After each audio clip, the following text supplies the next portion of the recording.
Olá, voltamos aqui com a análise das parábolas de Cristo. Hoje nós vamos ver três parábolas: a parábola da ovelha perdida, da dracma perdida e a parábola do filho pródigo, com foco em Deus e o perdido, a preocupação que Deus tem com o perdido. Nós vimos nosso primeiro encontro, eu contextualizei dizendo que Lucas é dividido em duas partes. Ele é dividido no início do mistério de Jesus e depois Jesus indo até Jerusalém contando parábolas para ressignificar o reino. Nós vimos também lá no 14 Jesus contando, 14, 25 ao 33, Jesus contando duas parábolas para mostrar, ilustrar para os ouvintes que estavam ali seguindo a Jesus, que talvez o discipulado de Jesus, e provavelmente o discipulado de Jesus, quebraria as suas expectativas humanas, e que servir a Deus, seguir a Deus, era muito mais daquilo que eles imaginavam e podia também trazer alguns sofrimentos inesperados. Nós analisamos com calma lá, se você tiver interesse, volte para olhar. Então, logo após, ele vai falar sobre o sal, lá no 14:34, que está aqui na tela. O sal é certamente bom, caso, porém, se torne insípido, como restaurar-lhe o sabor? Nem presta para a terra, nem mesmo para um monturo. Lança-no fora, quem tem ouvidos para ouvir, ouça. Então ele vai dizer que o sal ele pode perder o sabor. Quais são as possibilidades ali do sal naquela época perder o sabor? Sendo um condimento muito caro, ele poderia certamente ser falsificado. Então o sal falsificado, um sal sem sabor, ele não tinha valor nenhum. Jesus e Lucas ele coloca isso logo após Jesus falar sobre o custo do discipulado. O custo do discipulado dizendo, olha, o meu verdadeiro discípulo tem essas qualificações, ele é capaz de suportar essas coisas, enfim, nós comentamos sobre isso. E não coincidentemente, falar sobre o sal falso, né, o sal sem sabor, ele agora vai se dirigir a escribas e fariseus, que eram falsos líderes, que eram pessoas que usurpavam da posição de liderança para projetos pessoais, para ganho pessoal. Então, vamos ler primeiro 1 e 2 e nós vamos aprofundar nisso, nesse contexto. Lucas capítulo 15, verso 1 e 2. Aproximavam-se de Jesus todos os publicanos e pecadores para ouvir. E murmuravam os fariseus e os escribas, dizendo, este recebe pecadores e come com eles. Então, aproximavam de Jesus publicanos, que eram pessoas coletores de impostos, apesar de ganharem muito dinheiro, eles eram inimigos de Israel, porque coletavam impostos para Roma, isso era um escândalo. E também os ditos pecadores. Quem eram esses pecadores e como eles ganharam esse nome?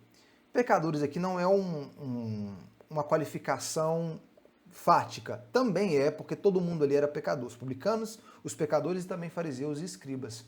O texto está dizendo aqui era muito mais uma atribuição social que era dada a eles. Como que funcionava? Os fariseus, eles criavam uma estrutura muito, vamos dizer assim, muito opressora, para que as pessoas do povo não se aproximassem, não pudessem atingir todos os níveis de purificação, vamos dizer assim. Alguém chegava para os fariseus e dizia, olha, como que eu posso ser como vocês? E existiam muitas vantagens financeiras, em termos de coleta de impostos, em termos de administração do templo, naquela posição. Então eles criavam uma estrutura muito rigorosa, de forma que as pessoas não conseguiam alcançar, e aí eles acusavam eles, olha, vocês são pecadores, vocês não são como de nós, vocês não são justos. Por quê? Porque vocês não cumprem a lei nos limites que nós cumprimos, vocês não seguem o rigor que nós seguimos. Na verdade, eles eram grandes hipócritas, porque eles faziam certas coisas, vamos dizer assim, fingiam fazer certas coisas, não cumpriam outras que eles mesmos demandavam. Então eram grandes hipócritas. Mas basicamente essa estrutura. Os fariseus e escribas estão com problema com o fato de que publicanos, inimigos do Estado, e esses ditos pecadores, principalmente pessoas mais pobres, estavam se aproximando de Jesus.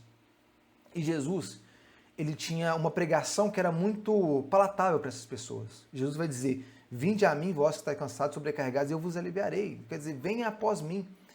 Jesus, ele era tido como um profeta. Se nós formos lá em Mateus 16, Jesus vai levar os discípulos para um tour lá em Cesareia. Cesareia é uma cidade criada, foi elaborada por Herodes, construída para mostrar autoridade. Então Jesus vai usar uma cidade muito bonita, muito autoritária, uma ideia autoritativa, para falar sobre a sua autoridade. Ele vai perguntar, quem dizem que eu sou? E vai dizer, Jeremias, Eliseu, boa parte profetas. E depois Pedro vai confessar, dizendo, não, tu és o Cristo, o Filho de Deus vivo. Mas a concepção comum era que Jesus era algum profeta, possivelmente por terem tido algum tipo de contato com o ensino de Jesus que se assemelhasse com aquilo que eles haviam aprendido sobre os profetas, porque eles tinham conhecimento da lei e dos profetas, era algo que eles eram ensinados desde a infância. Então, Jesus era tido como profeta, e agora esse profeta, esse rabi, esse mestre, dizendo e fazendo coisas que ninguém nunca fez, tem uma pregação, tem um discurso que é aceitável para o pobre. Por isso Jesus era muito popular, principalmente com essas camadas mais pobres, mais rejeitadas da sociedade, porque ele estava pregando aceitação, por meio de quê? Por meio de arrependimento, por meio dele, ele sendo o caminho. E Jesus agora, ele tem a intenção, contando essas 3 parábolas, em mostrar a discrepância entre a preocupação de Deus com o perdido e a falta de preocupação com o perdido do fariseu, do escriba, que queriam ali ser uma espécie de porteiros da salvação. Queriam apenas que eles tivessem parte no reino. E, na verdade, eles não tinham parte nenhuma com o reino, certo? Eles eram tão perdidos, se não mais, que aqueles que estavam ali, que eles estavam chamando de pecadores. Então, vamos analisar as parábolas. Lucas 15. Vamos ler do 3 ao 7, inicialmente. Então lhes propôs Jesus essa parábola. Qual dentre vós é o homem que, possuindo 100 ovelhas e perdendo uma delas, não deixa no deserto as 99 e vai em busca da que se perdeu, até encontrá-la? Achando-a, põe-a nos seus ombros e, cheio de júbilo, e indo para casa, reúne os amigos e vizinhos, dizendo-lhes, alegrai-vos comigo, porque achei a minha ovelha perdida. Digo-vos que assim haverá maior júbilo no céu por um pecador que se arrepende, do que por 99 justos que não necessitam de arrependimento. Jesus traz uma imagem aqui que era comum para o judeu do século I. Primeiro, um pastor, quando ele ia ao final do dia, do seu dia, ele levava as ovelhas para algum tipo de aprisco, normalmente algum aprisco compartilhado, e lá se fazia a contagem dessas ovelhas. Não muito incomum ovelhas se perderem. Existia uma concepção de que a ovelha era um animal um pouquinho burrinho, hoje isso já foi um pouco quebrado, mas a questão é que a ovelha se assusta muito fácil, então não é incomum uma ovelha se perder. Então, a imagem que tem ali é que para o judeu do século I, quem está para o ouvinte primário, é de que o pastor estava deixando as ovelhas no aprisco e ele percebe uma que estava perdida. Então ele deixa em segurança essas 99 e vai procurar essa ovelha perdida com essa preocupação do perdido. Então Jesus ele começa ilustrando como Deus se preocupa com o perdido, como que Deus, o bom pastor, que era uma imagem no Antigo Testamento, a ideia de Deus como um pastor é muito clara, isso, e com certeza para o judeu ouvinte também, como que esse pastor estava preocupado com a ovelha, com o perdido, com aquele que se perdeu. Nós cremos que nós somos cristãos, nós somos muitos, né? Nós somos uma multidão, tanto no aspecto histórico também como hoje mesmo no aspecto prático aqui vendo no nosso dia a dia, nós somos uma multidão de pessoas, né? Se não possivelmente milhões, mas nunca perdidos nessa multidão. Deus nos conhece individualmente. Essa é a imagem que Jesus está dizendo. Deus conhece, ele nota a ovelha perdida. Deus sabe os fios do nosso cabelo contado. Ele sabe exatamente quem nós somos, por nome. Então esse pastor busca a ovelha e ao encontrá-la coloca sobre os seus ombros. Tem esse cuidado, esse afeto por ela. E a imagem que ele vai passar aqui é que ele volta para casa e tem júbilo, há regozijo. Ele está dizendo, olha, existe regozijo pelo perdido. Quando alguém é encontrado, quando alguém que estava perdido se arrepende, é encontrado, existe festa no céu. Ele vai dizer aqui, ó, a partir do 7. Digo-vos que, assim, haverá maior júbilo no céu por um pecador que se arrepende do que por 99 justos que não necessitam de arrependimento. O que ele quer dizer isso? Mais vale um cristão ou um arrependido do que 99 cristãos? Não, não é isso. Quem se dizia justo? Os fariseus. Está dizendo, olha, vale mais um arrependido, um perdido que é encontrado, que se arrepende, do que 99 de vocês que se dizem justos aos próprios olhos, que olham para dentro de si e acham que não tem problema nenhum com vocês. Então é essa concepção. Quem diz que é justo? Os fariseus. Jesus vai dizer lá em Mateus 5, olha, não vim para... Lucas 5, desculpa. Eu não vim para os sãos, mas eu vim para os doentes. Quem se dizia são? Os fariseus não vê problema nenhum com eles. Então era essa concepção. Então Jesus começa a pintar esse quadro de que, olha, Deus se preocupa com aquele que está perdido. Já os fariseus, aí ele passa a contar a parábola da dracma. Olha, ou, Lucas 8, ou qual a mulher que, tendo 10 dracmas, se perder uma, não acende a candeia, varre a casa e a procura diligentemente até encontrá-la. E tendo achada, reúne as amigas e vizinhas dizendo, alegrai-vos comigo, porque achei a dracma que eu tinha perdido. Eu vos afirmo que de igual modo, há júbilo diante dos anjos de Deus por um pecador que se arrepende. Existiam alguns motivos que uma mulher poderia receber 10 dracmas, principalmente no seu casamento. Quando a mulher casava, ela recebia 10 dracmas, que é o valor de um denário, o valor do salário de um dia, mas como um presente de casamento. Então essas dracmas, elas tinham um valor também, não só monetário, mas muito mais afetivo. Então elas nem gastavam a dracma, guardavam mesmo essas noivas como presente de casamento. E essa mulher, ao perder a dracma, ela revista, ela vira tudo. Ela revira tudo para encontrar essa moeda. Há comentaristas que trazem uma distinção dizendo que, olha, aquele que se perde fora, a ovelha se perdeu fora e a dracma se perdeu dentro da casa, tentando trazer uma associação daquele que se perde fora da igreja, dentro da igreja. Ponto aqui importante lembrar, parábolas, em regra, não têm a função de ser tão coloridas assim.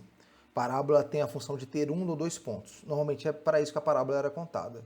Eu sei que alguns comentaristas vão colorir muito, eu vou comentar aqui algumas dessas cores a mais, mas dizendo que a gente tem que tomar algumas ressalvas sobre esse tipo de construção.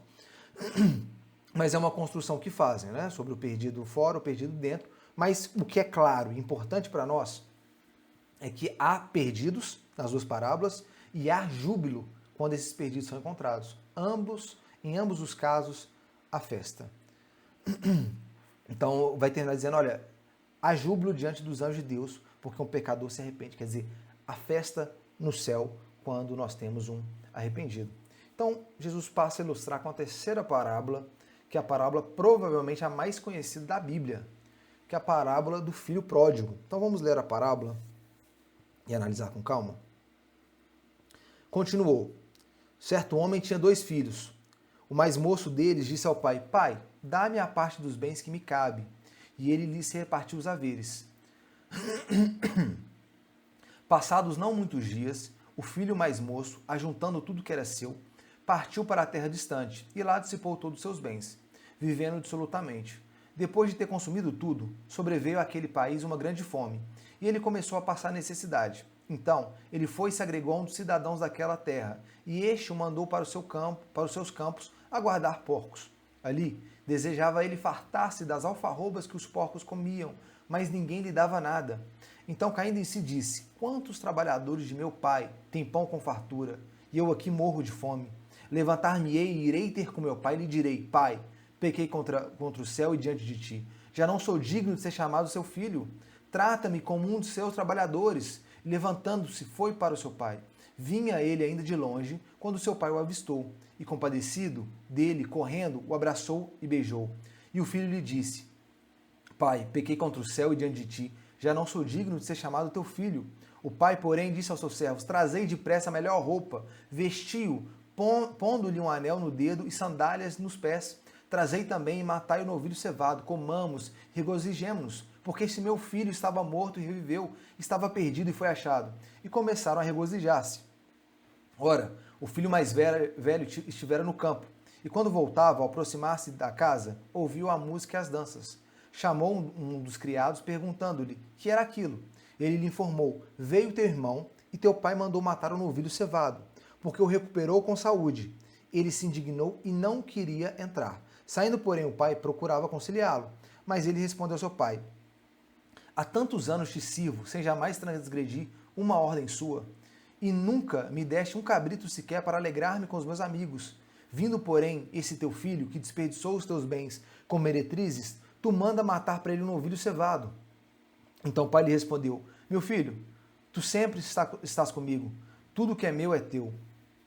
Entretanto, era preciso que nos regozijemos e nos alegremos, porque esse teu irmão estava morto e reviveu, estava perdido e foi achado. Nós temos aqui a construção de três personagens.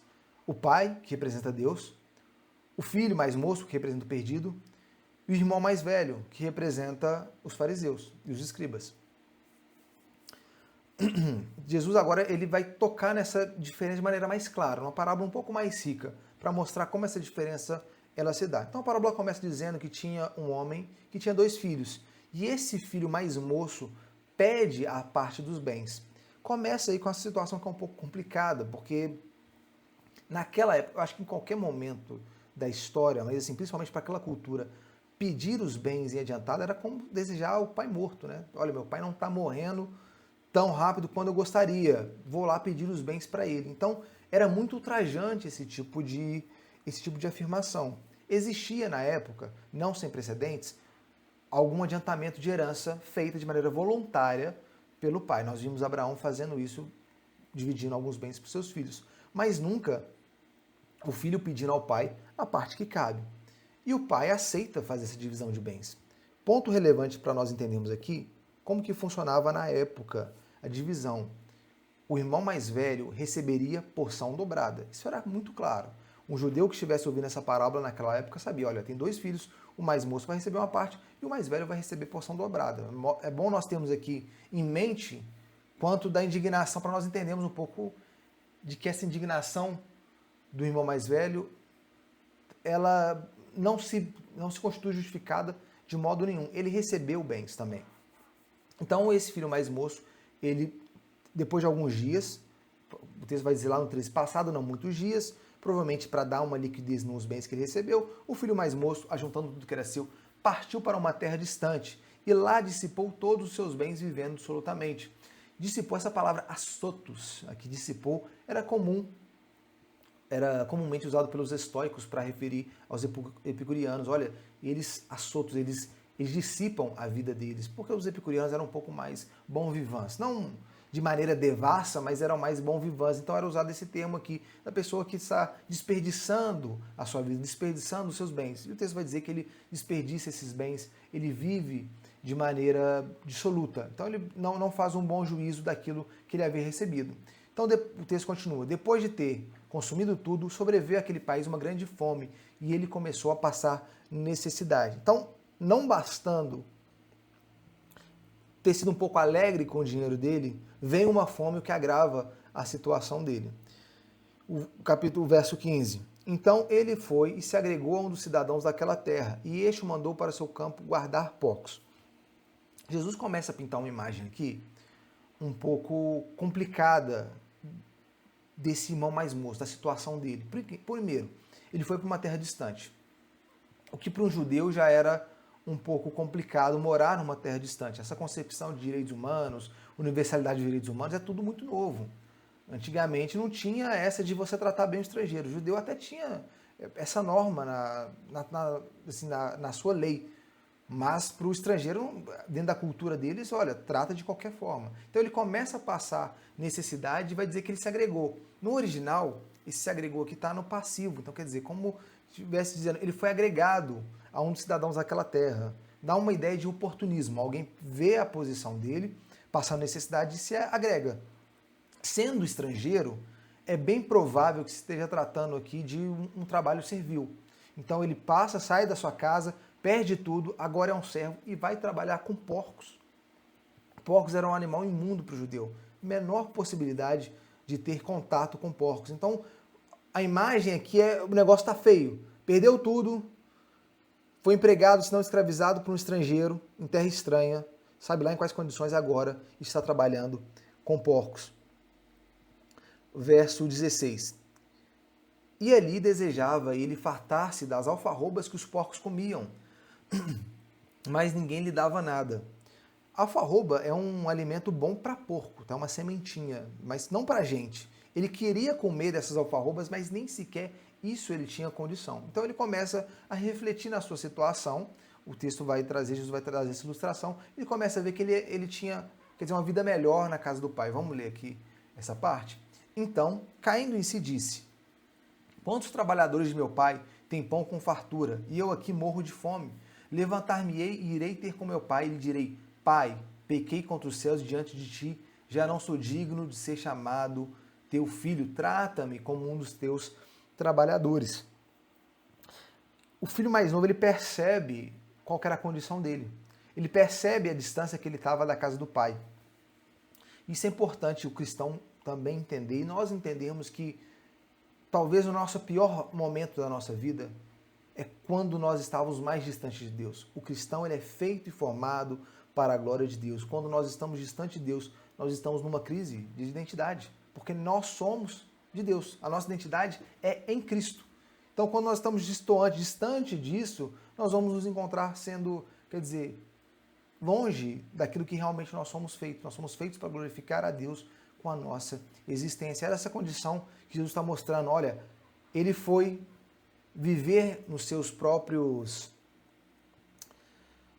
meios, com seus próprios pensamentos, com suas próprias ideias, suas próprias convicções. E tudo que ele encontrou foi dissolução, escravidão e podridão. Então ele percebe que na casa do pai ele tinha, vamos dizer assim, ele tinha tudo.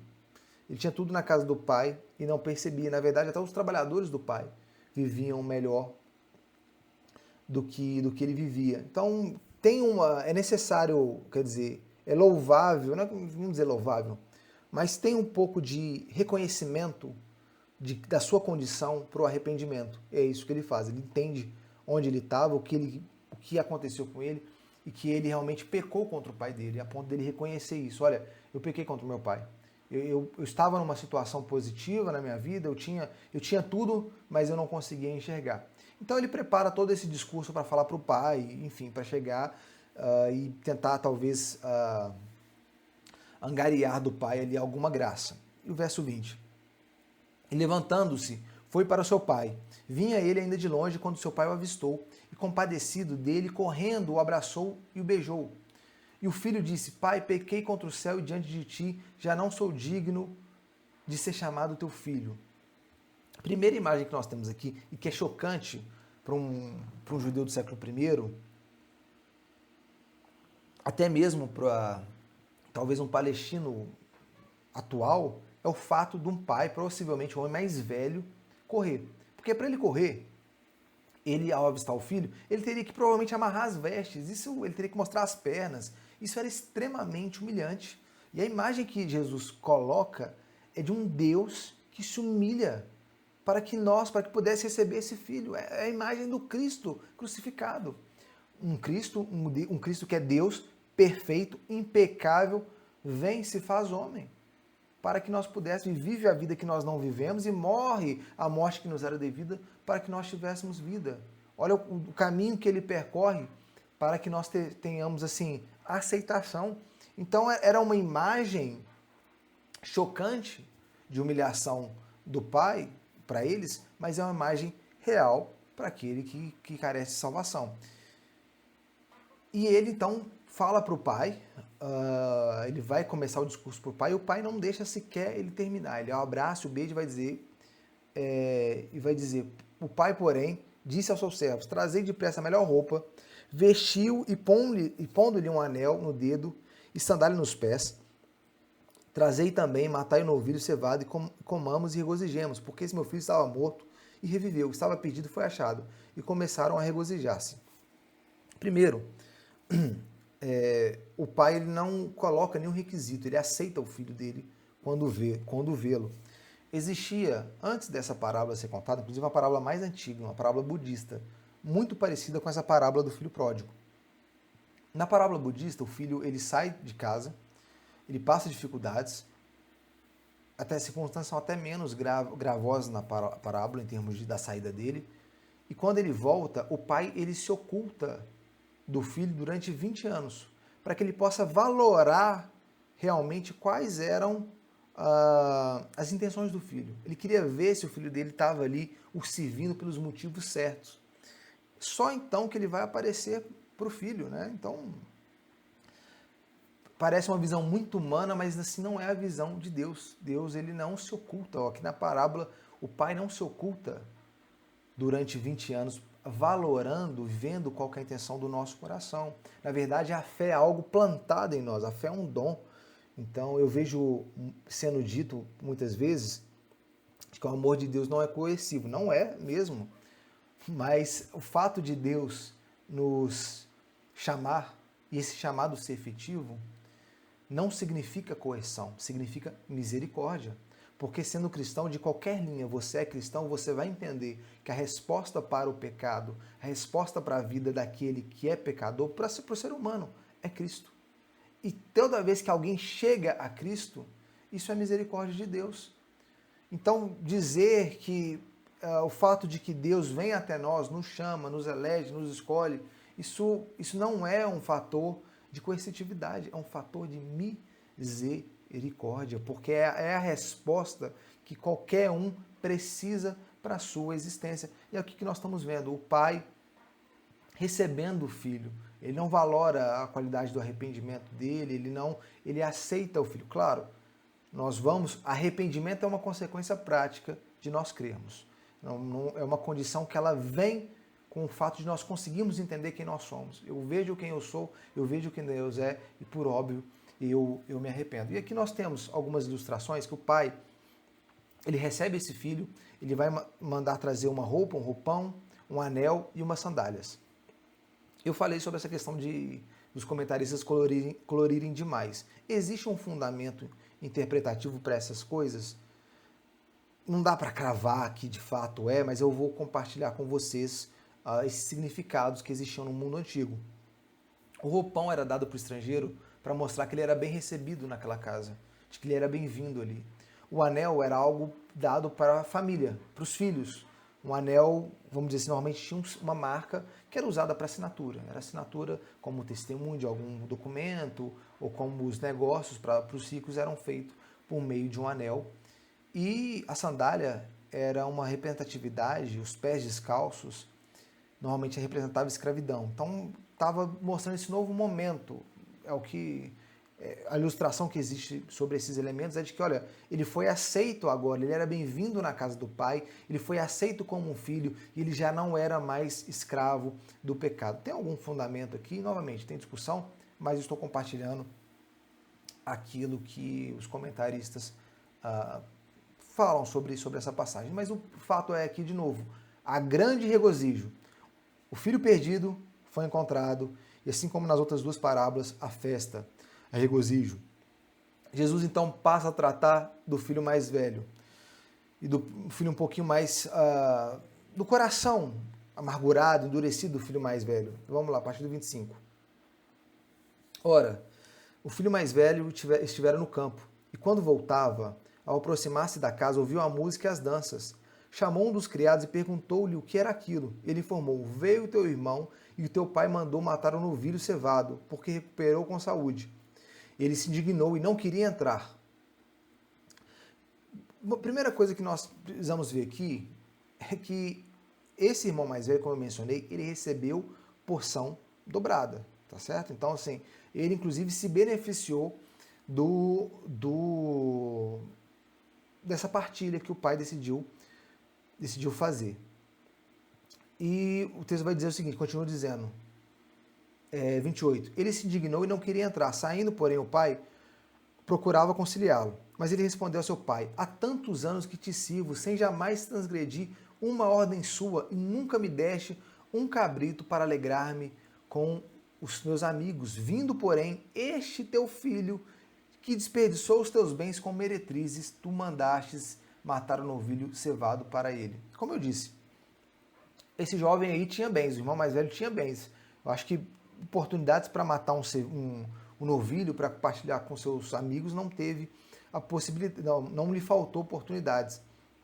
Mas interessante é como que ele tem um coração amargurado, ele presume o pior do irmão dele. O texto não nos diz, a parábola que Jesus contou, ele não coloca como que esse jovem dissipou os bens dele, se foi ali qual que foi o modo, se foi com festas, se foi com maus investimentos, mas o irmão mais velho já presume o pior. Ele gastou os bens com meretrizes e você desperdiça, e você mata o novilho para ele. E eu, que nunca descumpri uma norma sua, que presunção dizer isso, né? Dizer isso para Deus. Eu, que nunca descumpri um preceito seu, estive sempre na sua casa, cresci e nasci na igreja. Olha, essa era a visão que o fariseu tinha. O texto está mostrando aqui como o fariseu via o pecador, como o fariseu era endurecido com relação ao perdido. Nós vimos uma passagem do jovem rico, o jovem rico querendo trazer legitimidade, querendo que Jesus legitimasse os seus fatos, né, os seus feitos, quem ele era. Então ele chega para Jesus, pergunta sobre a questão dos mandamentos, como adquirir, como participar do reino, e aí eles vão ter uma conversa sobre cumprir os mandamentos, e ele vai dizer, tudo isso já tenho observado. Olha a presunção. Nós temos que entender, não é porque alguém fala alguma coisa que é verdade. Você aí tem aí sua experiência política aí com políticos. Não é porque alguém prometeu que é verdade. Dizer que cumpre todos os mandamentos é uma loucura. É uma loucura. Ninguém cumpre todos os mandamentos. Jesus olha para aquele jovem rico e vai dizer, então, você cumpre todos os mandamentos? Então vamos ver realmente se você cumpre o primeiro mandamento, se você consegue amar a Deus de todo o seu coração. E vai falar para ele, olha, então entregue todos os seus bens e me siga. Jesus está simplesmente tratando aquele jovem, vai dizer que o texto vai dizer que ele o amou, porque ele está extremamente presunçoso. Ele não vai ali, Jesus, querendo salvação, ele vai ali para Jesus querendo legitimidade, querendo ser louvado por quem ele era. Ele queria que um dito mestre, um profeta, que era como as pessoas viam Jesus, falassem que ele era bom o suficiente para o reino. E não necessariamente participar do reino com arrependimento.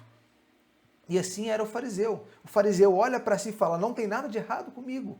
Eu não preciso de salvação, eu não preciso de redenção. Eu cumpro a lei de Deus de maneira fiel. E na verdade ele era um dos maiores violadores, porque eles impediam que pessoas acessassem o reino. O texto termina, então lhe respondeu o pai, meu filho, tu sempre estás comigo, tudo que é meu é teu, entretanto, era preciso que nos regozijássemos e nos alegrássemos, porque esse teu irmão estava morto e reviveu, estava perdido e foi achado. O texto termina aqui, Jesus termina a parábola mostrando novamente a preocupação de Deus com o perdido. Nós temos que ter esse cuidado para não nos tornarmos fariseus, não termos um coração farisaico, não nos tornarmos porteiros da salvação, como se nós criarmos filtros e exigências que a palavra de Deus não cria. Eu vejo hoje, eu vi outro dia, algumas coisas que me assustam.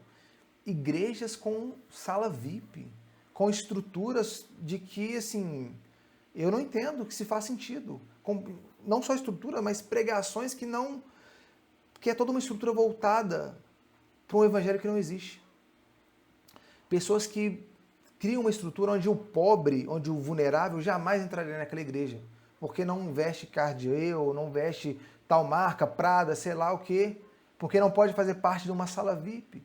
E quando senta lá só se fala em dinheiro, dinheiro, dinheiro. Olha, se você faz parte desse tipo de estrutura, você fomenta ou institui esse tipo de estrutura, Jesus chamou pessoas iguaizinhas de sepulcros caiados, de víboras. Jesus entra com a chibata no templo para purificar o templo, porque aquelas pessoas ali, os fariseus, estavam usando do templo, daquilo que era sagrado, da forma de adorar a Deus e participar do culto a Deus como mercância. Existia ali a possibilidade de troca, mas o que estavam fazendo era loucura, usando daquilo que era sagrado para enriquecimento ilícito, enriquecimento pessoal. De mesma forma existe hoje. Vai numa igreja e só fala de oferta. Cria uma estrutura que parece um clube de gente rica, um clube de golfe. Isso não é cristianismo. E o que você está fazendo, e que participar disso é muito grave. Deus está preocupado com o perdido. Deus está preocupado com o miserável de alma. E não é um miserável financeiramente. Você pode ter absolutamente nada na conta e ainda assim ser cheio de si, ser cheio de arrogância. Deus está preocupado com aquele que olha para si e fala, eu não tenho nada para oferecer. Eu não sou ninguém perante Deus. Eu careço de redenção. Essa tem que ser a oração do cristão, a oração do redimido. Olha, Senhor Deus, me faça abre os meus olhos para que eu possa me ver como eu realmente sou, para que eu possa ver o miserável que eu sou, para que eu possa ser aceito por ti, por meio de Cristo, como eu nunca imaginei que eu poderia ser aceito, como filho, como alguém amado. Então nós temos que ter essa concepção e nos distanciarmos dessa ideia, desse exclusivismo, desse elitismo, entendermos que o Evangelho é para todo aquele que crê. O Evangelho não é de um grupo exclusivo. A igreja não é de A, de B, de Alphaville, de não sei o quê, de presbiterianos, de pentecostais. A igreja, ela é de Cristo. Tá certo? Então, encerramos a análise aqui dessas 3 parábolas. Próximo encontro nós vamos ver outra parábola. Fiquem com Deus e até a próxima.